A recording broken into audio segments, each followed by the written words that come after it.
Hi guys, welcome to Mahi Cricket. Guys, IPL లో 29th match Mumbai Indians versus Chennai Super Kings మధ్య April 14వ తారీఖు సాయంత్రం 7:30 Wankhede cricket stadium ముంబైలో జరగబోతుంది. గైస్, కంటెంట్ లోకి వెళ్లే ముందు ఇంకా ఎవరైనా మన ఛానల్ ని సబ్స్క్రైబ్ చేసుకోకపోతే వెంటనే సబ్స్క్రైబ్ చేసుకోండి. అలాగే ప్రక్కనే ఉన్న గంట సింబల్ యాక్టివేట్ చేసుకోండి. గైస్ ఇక లేట్ చేయకుండా కంటెంట్ లోకి వెళ్ళామంటే ఐపీఎల్ లో సండే ధమాకా night match Mumbai Indians versus Chennai Super Kings. ఇక ఈ మ్యాచ్ కోసం ఎంతో మంది ఇండియన్ క్రికెట్ ఫ్యాన్స్ ఎంతో ఆసక్తిగా ఎదురు చూస్తున్నారు. ఈ మ్యాచ్ చాలా అంటే చాలా ఇంట్రెస్టింగ్ అయితే ఉండబోతుంది. ఇక ఈ మ్యాచ్ మనకి ముంబై వేదికగా వాంఖేడే క్రికెట్ స్టేడియం లో జరగబోతుంది.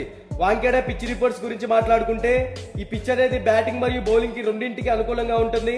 ఈ వెన్యూలో ఇప్పటి వరకు టోటల్ గా 115 మ్యాచెస్ అయితే జరిగాయి. అందులో ఫస్ట్ బ్యాటింగ్ చేసిన టీం 50% అయితే విన్ అయింది. సెకండ్ బ్యాటింగ్ చేసిన టీం కూడా 50% అయితే విన్ అయింది. సో ఇక్కడే మనం అర్థం చేసుకోవచ్చు, ఫస్ట్ బ్యాటింగ్ చేసిన బౌలింగ్ చేసిన ఛాన్సెస్ అయితే 50% అయితే ఉంటాయి. ఈ వెన్యూలో average first batting score 169 runs, average second batting score 158 runs. So ముందుగా బోత్ టీమ్స్ కి సంబంధించిన హెడ్ టు హెడ్ గురించి మాట్లాడుకుంటే ఇప్పటి వరకు ఈ రెండు టీమ్స్ మధ్య టోటల్ గా 36 మ్యాచెస్ అయితే జరిగాయి. అందులో చెన్నై సూపర్ కింగ్స్ 16 మ్యాచెస్ అయితే విన్ అయింది. ముంబై ఇండియన్స్ 20 మ్యాచెస్ అయితే విన్ అయింది. సో ఇక్కడ చూసుకుంటే హెడ్ టు హెడ్ రికార్డ్స్ పరంగా ముంబై టీమ్ కే కొంచెం ఫేవర్ గా ఉందని చెప్పుకోవచ్చు. ఇక బోత్ టీమ్స్ గురించి మాట్లాడుకుంటే హోమ్ టీమ్ ముంబై ఇండియన్స్ ఈ సీజన్ లో ఇప్పటి వరకు 5 మ్యాచెస్ ఆడింది. అందులో 2 మ్యాచెస్ మాత్రమే విన్ అయ్యింది. ఇక ఈ టీం ఓపెనర్స్ గా ఇషాన్ కిషన్, రోహిత్ శర్మ వీళ్ళిద్దరి ఓపెనింగ్ కూడా ఈ టీం కి బాగా సెట్ అయిందని చెప్పుకోవచ్చు. Ishan Kishan back to form మంచి పర్ఫార్మెన్స్ అయితే ఇస్తున్నాడు. తర్వాత రోహిత్ శర్మ కూడా ఎక్స్ట్రాడినరీ హిట్టర్, మనందరికీ తెలిసిందే, మంచి ఇన్నింగ్స్ అయితే ఆడగలుగుతాడు. ఇక వీళ్ళిద్దరు పవర్ ప్లే లో సెట్ అయితే హై స్కోర్ కి వెళ్లే ఛాన్సెస్ కూడా ఉన్నాయి. ఇక వన్ డౌన్ లో చూసుకుంటే సూర్యకుమార్ యాదవ్ లాస్ట్ మ్యాచ్ లో ఇంపాక్ట్ ప్లేయర్ గా టీమ్ లోకి వచ్చాడు. మంచి స్కోర్ అయితే నమోదు చేశాడు. ఈ టీం టాప్ ఆర్డర్ లో మాత్రం ఎక్సలెంట్ గా ఉందని చెప్పుకోవచ్చు. తర్వాత హార్దిక్ పాండ్యా కెప్టెన్ గా కూడా టీం కి బాగా సెట్ అవుతున్నాడు. బౌలింగ్ పరంగా కొంచెం ఇంప్రూవ్ చేసుకోవాలి, బ్యాటింగ్ పరంగా ఓకే. లాస్ట్ మ్యాచ్ లో కూడా మ్యాచ్ ని మంచిగా ఫినిష్ అయితే చేశాడు. ఇక మిడిల్ ఓవర్స్ లో చూసుకుంటే Tilak Varma, Tim David, Romario Shepherd, Mohammad Nabi వీళ్ళ నలుగురు కూడా మిడిల్ ఓవర్స్ లో schedule players. Tilak Varma excellent hitter, Tim David కూడా మంచి పర్ఫార్మెన్స్ అయితే ఇస్తున్నాడు. తర్వాత రొమేరియో షేప్యార్డ్ ఎక్స్ట్రాడినరీ హిట్టర్, మంచి ఫామ్ లో అయితే ఉన్నాడు. ఇక మహమ్మద్ నబీ కూడా మంచి స్టెబిలిటీ ఉన్న ప్లేయర్, ఆల్రౌండర్ పరంగా టీమ్ కి సెట్ అవుతాడు. ఇక బౌలింగ్ సైడ్ చూసుకుంటే గెరాల్ Coetzee, Jasprit Bumrah, Shreyas Gopal, Akash Madhwal. గెరాల్ Coetzee right arm seam కూడా ఈ టీం కి బాగా సెట్ అవుతుంది. తర్వాత బూమ్రా లాస్ట్ మ్యాచ్ లో 5 వికెట్స్ ఆల్ తీసి మంచి పర్ఫార్మెన్స్ ఇచ్చాడు, మంచి ఫామ్ లో కూడా కనపడుతున్నాడు.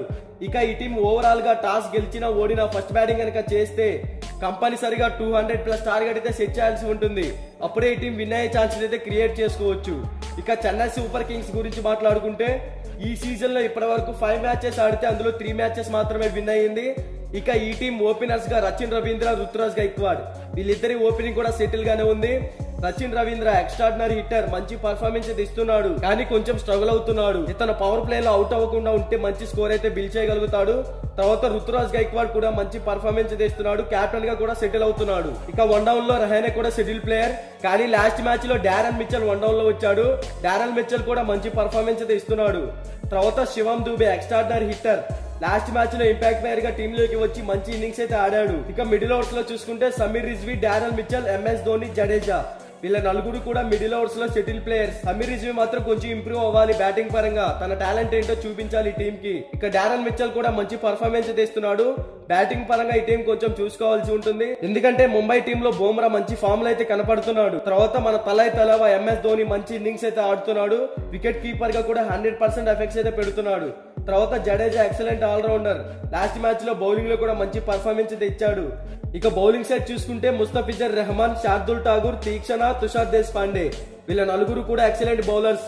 కానీ ఈ టీం బౌలింగ్ పరంగా కొంచెం చూసుకోవాలి, ఎందుకంటే ముంబై ఇండియన్స్ బ్యాటింగ్ లేనప్పుడు చాలా స్ట్రాంగ్ అయితే కనబడుతుంది. ఓవరాల్ గా ఈ రెండు టీమ్స్ మధ్య మ్యాచ్ అంటే రువాని అన్నట్టు జరగబోతుంది.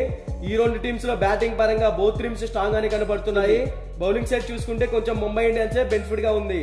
ఇక ఈ రెండు టీమ్స్ లో మీరు ఏ టీం విన్ అవుతుంది అనుకుంటున్నారో కామెంట్ చేయండి. మీకు 100% విన్ ప్రొడిక్షన్ కావాలంటే డిస్క్రిప్షన్ లో మన టెలిగ్రామ్ ఛానల్ లింక్ అయితే ఉంది, ఒకసారి వెళ్ళి జాయిన్ అవ్వండి. ఇక బోత్ టీమ్స్ కి సంబంధించిన ఎక్స్పెక్టెడ్ ప్లేయింగ్ 11 డిస్ప్లే మీద రన్ అవుతుంది, ఒకసారి చెక్ చేయండి.